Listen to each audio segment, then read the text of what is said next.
Madame, Monsieur, bonsoir. Très heureuse de vous retrouver. Voici les titres de l'actualité de ce mercredi 26 novembre. La 9e session de la grande commission mixte de coopération algéro-égyptienne, couronnée par la signature de 18 accords et mémorandums d'entente couvrant plusieurs domaines. Et les deux parties réaffirment leur engagement pour renforcer les relations bilatérales.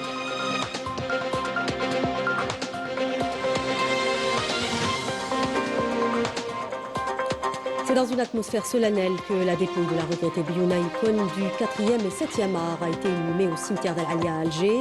Un dernier hommage lui a été rendu ce matin au Théâtre national algérien.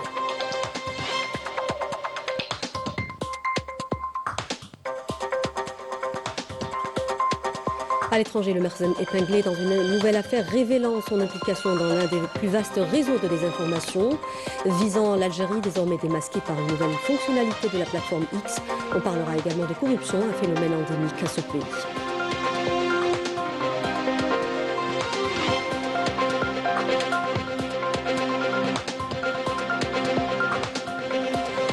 Et on s'intéresse dans cette édition à la communauté algérienne établie à Budapest, 2000 concitoyens qui ont su créer leur repère, bien représenter leur pays.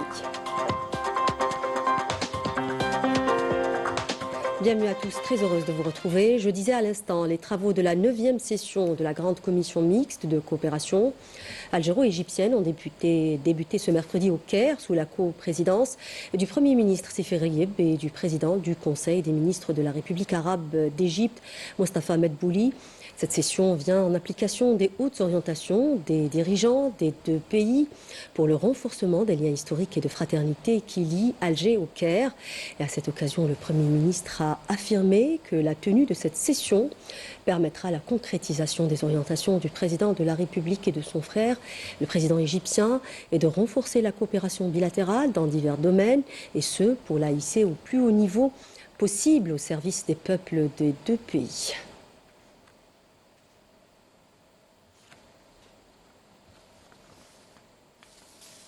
Je vous propose d'écouter la déclaration du Premier ministre. Mais d'un profond sentiment de joie est porté par...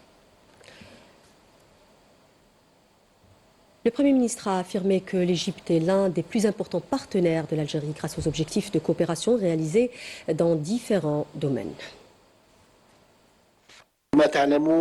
Comme vous le savez, l'Algérie et l'Égypte disposent d'un riche bilan de coopération économique exemplaire et de partenariats réussis dans divers domaines, tels que l'énergie, le commerce et l'investissement. Au cours des dernières années, nos deux pays ont enregistré de nombreuses réalisations dans les domaines économiques et commerciaux et ont concrétisé plusieurs projets d'investissement conjoints, solides et fructueux dans les secteurs de l'énergie, de la pétrochimie, notamment les engrais azotés à Oran, les câbles électriques à Ain Defla, l'industrie pharmaceutique à Alger, ainsi que d'autres projets prometteurs dans les secteurs des constructions, des travaux publics, des services et de l'agriculture. Certaines de ces entreprises ont déjà commencé à exporter leurs produits depuis l'Algérie, faisant de l'Égypte l'un des plus importants partenaires économiques de l'Algérie dans les domaines du commerce et du partenariat d'investissement.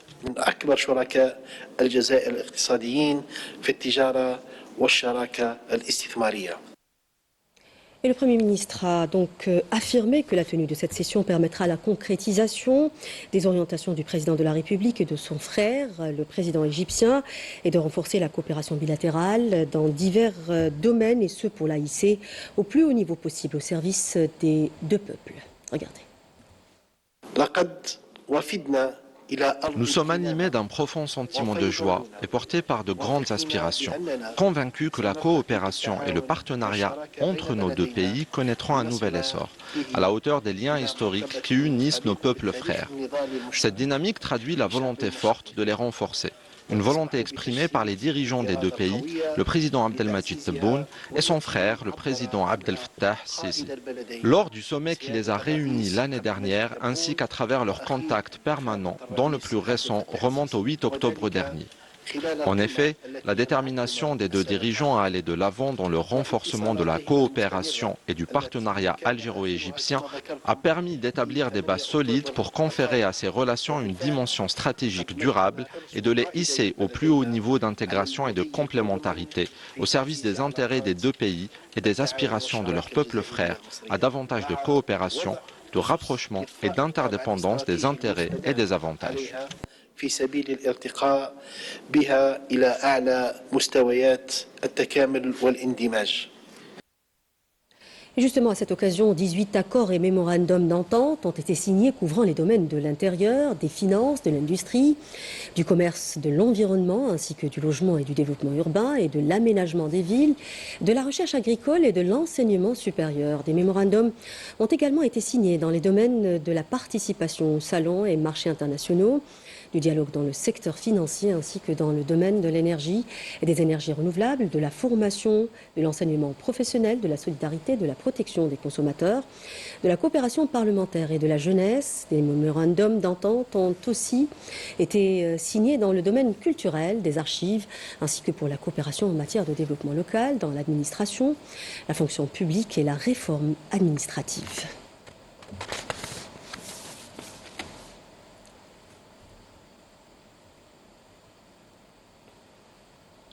À l'issue de la cérémonie de signature des mémorandums d'entente, le Premier ministre Sifri et son homologue égyptien Mostafa Medbouli ont paraphé le PV de la 9e grande commission mixte de coopération algéro-égyptienne.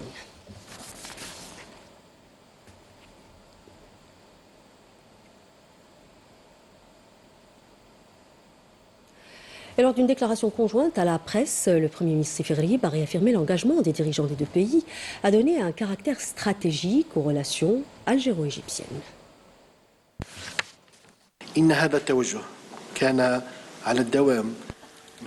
Cette orientation a toujours fait l'objet d'une réaffirmation constante de la part de nos dirigeants, dans le but de conférer une dimension stratégique aux relations entre nos deux pays, unis depuis toujours par l'histoire et un destin commun, et conscients également des immenses potentialités dont disposent les économies des deux pays, ainsi que des capacités de leur peuple à accomplir de grandes choses dès lors que les conditions sont réunies et que les efforts sont conjugués.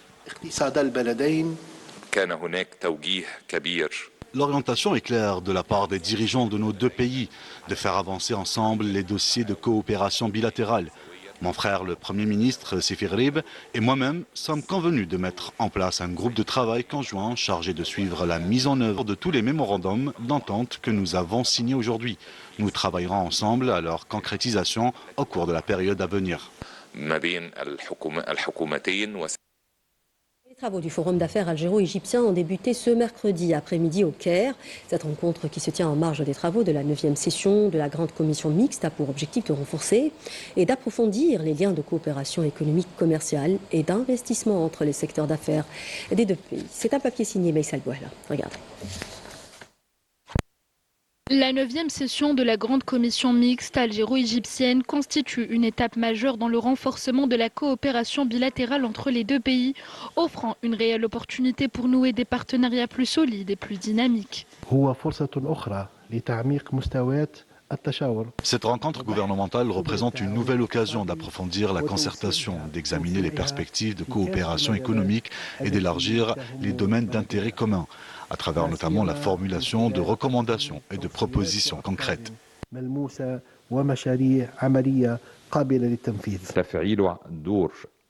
Il est essentiel de réactiver le Conseil d'affaires égypto-algérien pour en faire une plateforme de promotion des opportunités d'investissement, d'échange d'informations et de soutien à l'établissement de contacts permanents entre les hommes d'affaires des deux pays à travers les chambres de commerce et d'industrie afin de bâtir de véritables partenariats et d'accélérer la concrétisation des projets communs. En marge de cette session s'est tenu le Forum d'affaires algéro-égyptien consacré justement à l'examen des opportunités de partenariat d'investissement et au partage d'expertise entre les deux parties. Le Conseil d'affaires algéro-égyptien sera un nouveau point de départ pour les partenariats entre nos deux pays. Les rencontres bilatérales tenues ce matin ouvrent de nouvelles perspectives pour les entreprises commerciales et économiques.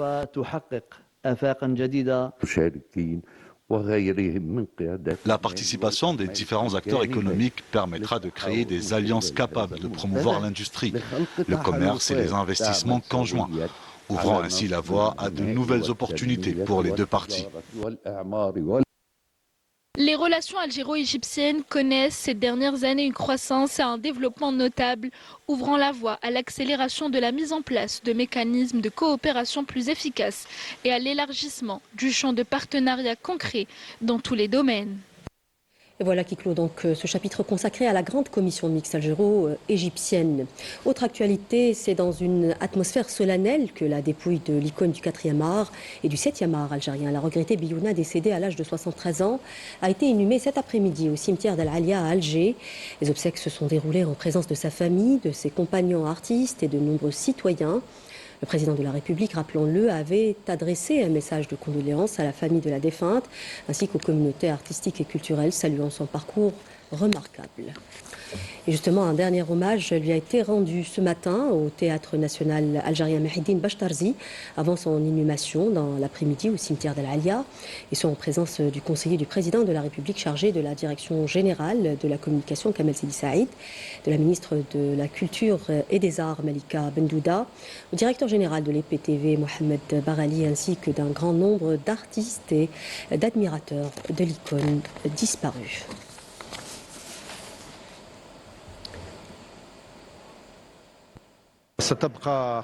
Le souvenir de Biouna restera à jamais gravé dans la mémoire des Algériens, car elle a su à elle seule rassembler toutes les générations devant le petit et le grand écran.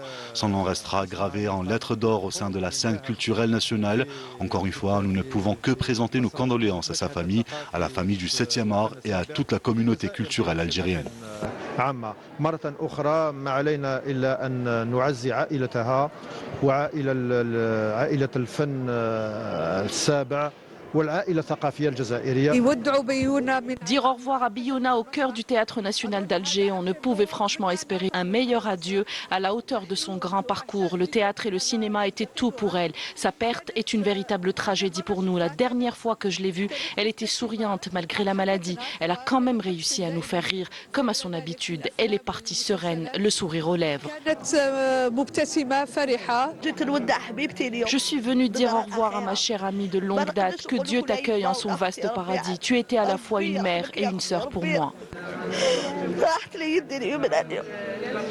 Nous sommes venus dire au revoir à une véritable icône de la télévision, du cinéma et du théâtre algérien. Biouna a représenté dignement le cinéma et le théâtre algérien à l'intérieur et à l'extérieur du pays. Sa modestie, l'amour qu'elle avait pour son public, sa générosité, sa bonne humeur et son sourire resteront à jamais gravés dans nos mémoires.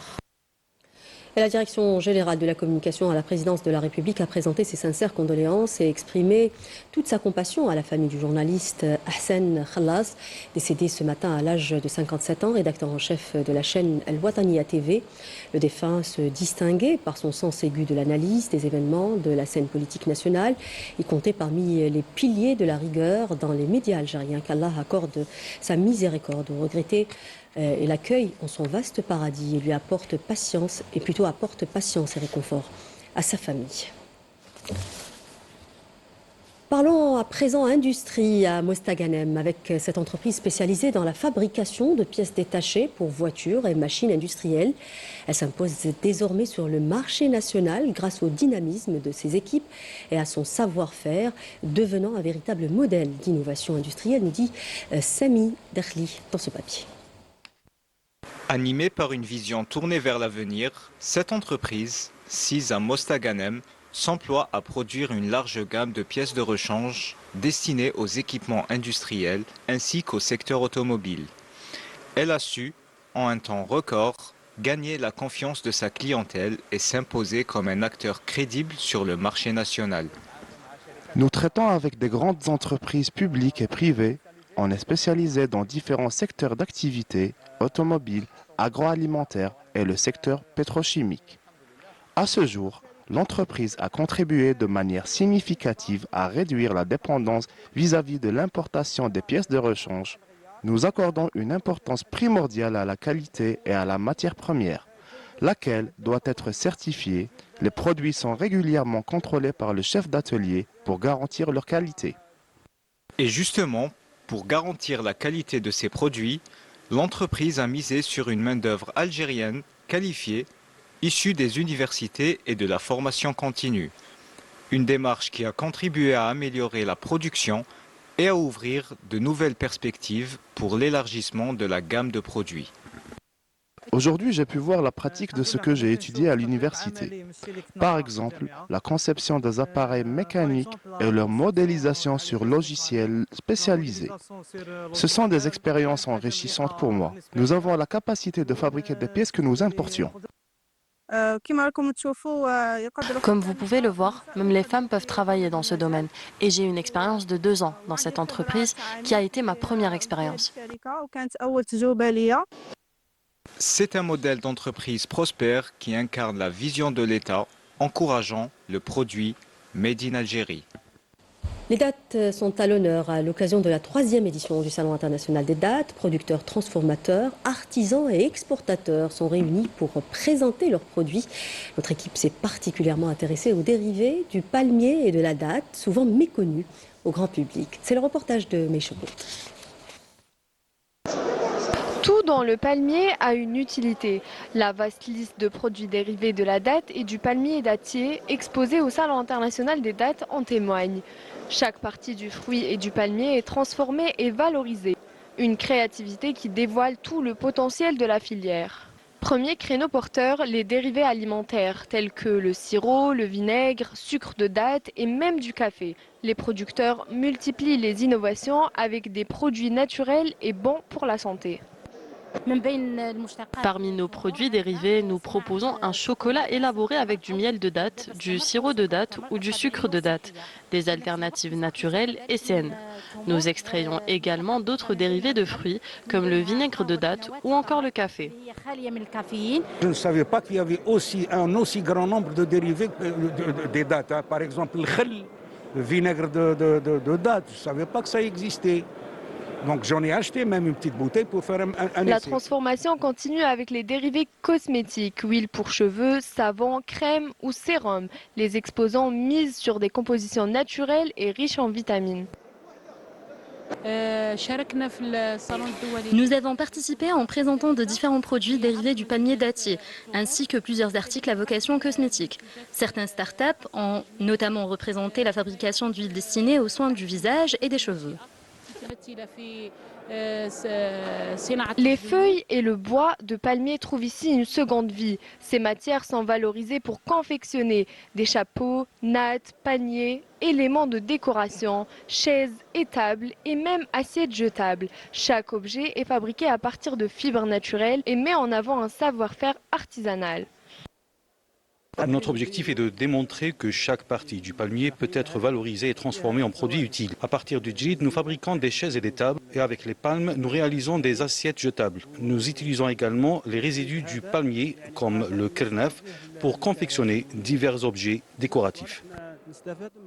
Venus de Tunisie, de Libye et de Turquie, les exposants étrangers exposent leur savoir-faire. La variété est au rendez-vous. Les dérivés de la date sont proposés en diverses déclinaisons, faisant la fierté des pays. Les produits dérivés des dates qui sont une variation de plusieurs produits, jus de date biologique, vinaigre de date biologique, sirop de date biologique aussi. Nous exposons nos dates ainsi que leurs dérivés et nous essayons de créer des relations avec les agriculteurs présents. Notre objectif est d'amener le marché algérien au cœur de la Libye et de faire connaître les produits de la Libye en Algérie. Producteurs, transformateurs, artisans, exportateurs et start-upers, ils partagent tous une passion pour la date et ses dérivés. En faisant un important créneau porteur, la filière des dates étant la première filière agricole dans les wilayas du sud du pays, avec plus de 19 millions de palmiers, produisant plus de 1000 variétés de dates. Et dans l'actualité également, ce bilan opérationnel de l'ANP. Dans le cadre de la lutte antiterroriste, des détachements de l'armée nationale populaire ont arrêté 7 éléments de soutien aux groupes terroristes dans différentes opérations à travers le territoire national. Dans le cadre de la lutte contre la criminalité organisée, Et en continuité des efforts déployés afin de contrecarrer le fléau du narcotrafic dans notre pays, les détachements combinés de l'Armée nationale populaire ont intercepté en coordination avec les différents services de sécurité lors d'opérations exécutées à travers des régions militaires 61 narcotrafiquants et mis en échec des tentatives d'introduction de 9 quintaux et 66 kg de kif traités provenant des frontières avec le Maroc, alors que 1 kg 35 de cocaïne et 564 966 comprimés psychotropes ont été saisis. À Tamarasset, Borj Beji Mokhtar, Engzem, Ilizi et Janet, des détachements de l'ANP ont arrêté 566 individus et saisi 37 véhicules, 261 groupes électrogènes, 146 marteaux-piqueurs ainsi que des quantités de mélange d'or brut et de pierres et d'équipements utilisés dans des opérations d'orpaillage illicite. De même, 14 autres individus ont été appréhendés et 3 pistolets mitrailleurs de type Kalachnikov, un pistolet automatique, 14 fusils de chasse, plus de 60 000 litres de carburant, ainsi que 6 tonnes de denrées alimentaires destinées à la contrebande et la spéculation ont été saisies, et ce lors d'opérations distinctes. Par ailleurs, les gardes-côtes ont mis en échec sur les côtes nationales des tentatives d'émigration clandestine et procédé au sauvetage de 79 individus à bord d'embarcations de construction artisanale, alors que 202 immigrants clandestins de différentes nationalités ont été arrêtés à travers le territoire national. Fin du communiqué du MDN. À l'étranger, le Marzen épinglé dans une nouvelle affaire. Le Maroc est derrière l'un des plus vastes réseaux de désinformation visant l'Algérie, désormais révélé par une nouvelle fonctionnalité de la plateforme X, à l'origine des comptes coordonnés, souvent privés, diffusant des rumeurs et attaques ciblées contre les institutions nationales. C'est ce que nous dit Maïsal Bouhla dans ce papier. Un simple changement technique sur la plateforme X vient de mettre à nu l'un des plus grands systèmes de désinformation dirigés contre l'Algérie. La nouvelle fonctionnalité qui permet d'identifier plus précisément les profils et leur localisation a révélé en quelques heures l'existence de réseaux coordonnés liés au Marzen. Actif depuis des années dans la diffusion de contenus manipulés, l'amplification artificielle de rumeurs et l'orchestration d'attaques ciblées visant à semer la confusion et la discorde. La nouvelle fonctionnalité a dévoilé l'existence de clusters de comptes synchronisés fonctionnant selon un même mode opératoire, identité virtuelle clonée, pseudonymes répétés, activités simultanées et diffusion de contenus recyclés. Ces comptes restent souvent privés mais s'activent en essaim numérique pour propulser des commentaires hostiles. Dès qu'un contenu cible des institutions ou des personnalités algériennes, la page de la télévision algérienne en a été l'un des terrains les plus visés. L'analyse de comportement révèle qu'il ne s'agit pas d'initiatives isolées mais d'une infrastructure de manipulation structurée, bénéficiant d'un pilotage centralisé et attribué à des cellules liées à des services de renseignement et à des acteurs influents du Marzen. Certains de ces comptes usurpent même l'identité de figures venant d'autres pays arabes afin de créer de l'hostilité entre deux peuples voisins. La société Meta avait déjà en décembre 2023 confirmé l'existence de telles opérations en dénonçant le démantèlement d'un réseau marocain comprenant plus de 500 comptes engagés dans des actions politiques malveillantes contre l'Algérie et l'Union africaine. Grâce à cette mise à jour, des pratiques longtemps dissimulées émergent au grand jour. Les mécanismes de guerre internationale et de propagation algorithmique de la discorde apparaissent désormais clairement, tout comme les tentatives de semer la division au sein du Maghreb et du Sahel.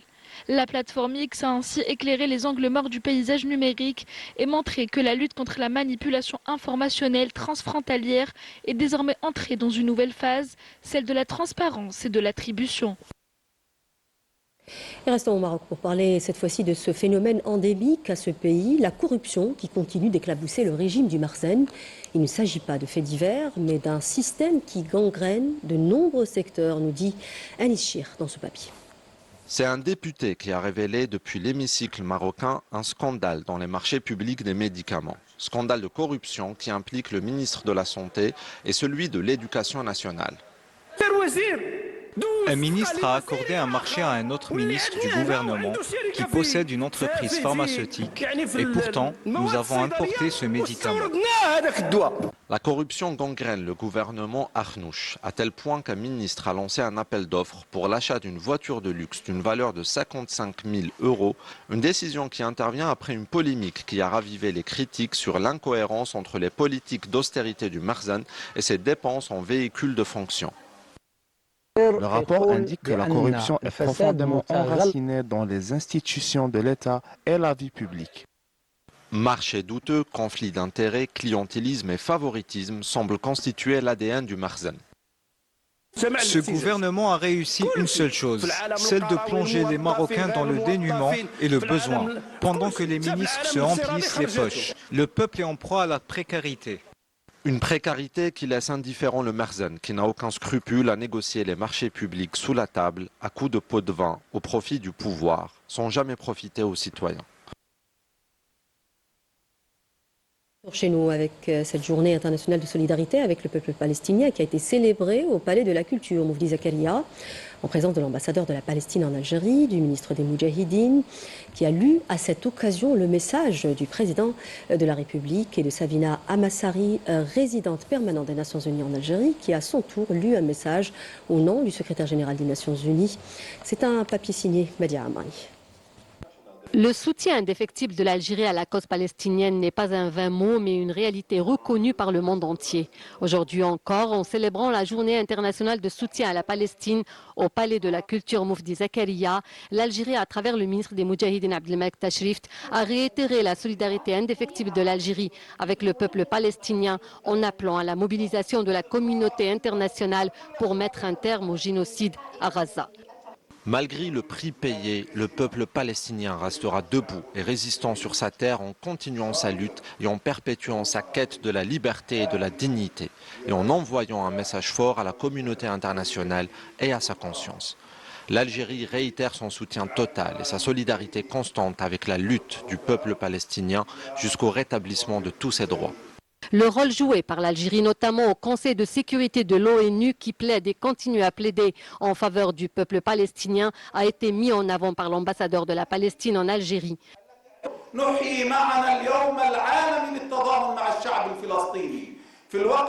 Nous célébrons ensemble aujourd'hui la journée internationale de solidarité avec le peuple palestinien. Au moment où l'occupant sioniste poursuit sa violation du droit international et tous les pactes internationaux, tuant les Palestiniens qui continuent à subir depuis 2 ans un génocide sans précédent, qualifié par le monde entier de crime contre l'humanité, entraînant 70 000 martyrs, dont la majorité des enfants et des femmes.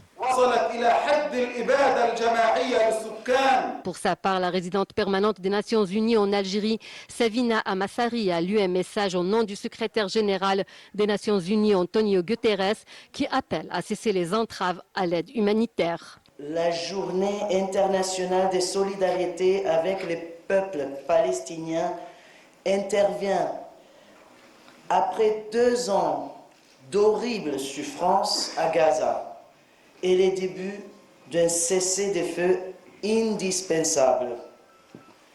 Les survivants pleurent la mort des dizaines de milliers d'amis et de proches. Je réitère mon appel à mettre fin à l'occupation du territoire palestinien, qui est illégale, comme l'ont affirmé la Cour internationale de justice et l'Assemblée générale. L'entrave à l'aide humanitaire ne devrait jamais être tolérée, quelles que soient les circonstances. La cérémonie a été suivie par la projection d'un film sur la situation à Gaza, où le peuple palestinien continue de subir les affres d'une destruction massive, et ce, malgré un cessez-le-feu constamment violé par l'entité sioniste. Aujourd'hui, plus que jamais, ce peuple a besoin du soutien de la communauté internationale pour mettre un terme à son calvaire et le rétablir dans ses droits légitimes. Et on parle à la fin de cette édition de notre communauté établie à Budapest plutôt en Hongrie, un pays où la langue et le climat peuvent rendre l'adaptation difficile. Pourtant, la communauté algérienne a su créer ses propres repères. Une association leur permet de se rassembler, de préserver le lien avec l'Algérie et d'accompagner les nouveaux arrivants. Ils viennent d'horizons différents, mais tous partagent la même volonté de représenter l'Algérie de la meilleure façon. C'est un reportage signé Sarah Dabel. Regardez.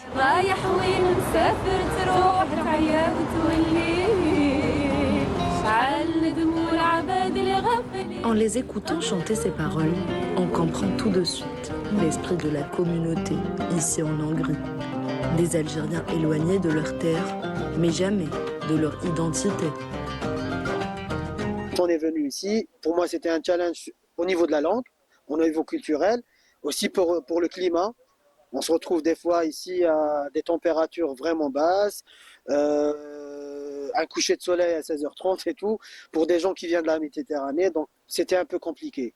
Mais on s'est vite adapté ici, et grâce à justement les retrouvailles entre Algériens, ça nous a facilité. On reste attaché à notre culture, à nos traditions aussi, c'est ce qui nous permet un peu de survivre si on veut. Au cœur de l'Europe centrale, la Hongrie attire chaque année une communauté algérienne de plus en plus nombreuse. Étudiants, travailleurs, sportifs ou responsables associatifs, chacun porte une histoire, un parcours, une ambition. Je suis venu en 1972 en Hongrie avec une bourse de la SNMC pour faire géologie. J'ai commencé à travailler dans une entreprise pétrolière jusqu'à ma retraite en 2013. Et actuellement, je vis ici en Hongrie en tant que retraité. J'essaie de participer à l'association. Pour beaucoup, l'aventure commence auprès de l'Association des Algériens en Hongrie, une structure essentielle qui accompagne, conseille et crée un véritable lien familial, loin du pays. Donc c'est une association qui vit depuis pratiquement 2 ans et demi, qui est constituée d'un bureau et de membres actifs. Nous rencontrons à chaque fois qu'il y a des nouveaux qui arrivent, on les rencontre, on discute avec eux, on les sensibilise, on leur explique le rôle de l'association. Le rôle de l'association est à but culturel et social. Pour moi, l'association, c'est ma deuxième famille, c'est ma famille en Hongrie parce que j'ai trouvé le soutien de l'association le jour de mon mariage ici. Et bien sûr, vivre à l'étranger, ça ne veut pas dire on n'aime pas notre pays. Par contre, une fois venue en Hongrie, j'ai ressenti la valeur de mon pays. Donc à chaque fois que j'assiste à un événement, ça m'émue parce que je représente mon pays. D'autres ont choisi la Hongrie pour poursuivre leur rêve académique, profitant d'universités internationales et d'un environnement multiculturel. Je viens de Guelma, ici pour faire mon doctorat. La partie théorique est centrée sur la génétique, mais je fais des recherches sur le traitement du cancer. Et ce qui est pour moi une fierté pour représenter l'Algérie en tant que chercheuse scientifique et aussi en tant que membre actif dans l'association des Algériens en Hongrie. C'est toujours quand même avec la sensation de homesickness en anglais, donc toujours tu touches la famille, tu touches l'Algérie, Nas. Déjà, à chaque fois, nous sommes avec des Algériens, toujours nous touchons avec les Algériens. Au cœur d'un pays où le handball occupe une place majeure, Abdeljalil Zennadi poursuit son aventure professionnelle en Hongrie. Je suis venu ici il y a 3 ans et demi parce que c'est l'un des meilleurs championnats au monde de handball, c'est le 4e normalement. Ils ont un bon niveau et j'ai pu m'adapter facilement. C'est une fierté de représenter l'Algérie à l'international et avec l'équipe nationale, c'est une fierté aussi. Et nous représentons l'Algérie parce que nous aimons notre pays. Des parcours différents, une même force. Représenter dignement l'Algérie. En Hongrie, une diaspora soudée qui fait rayonner notre pays.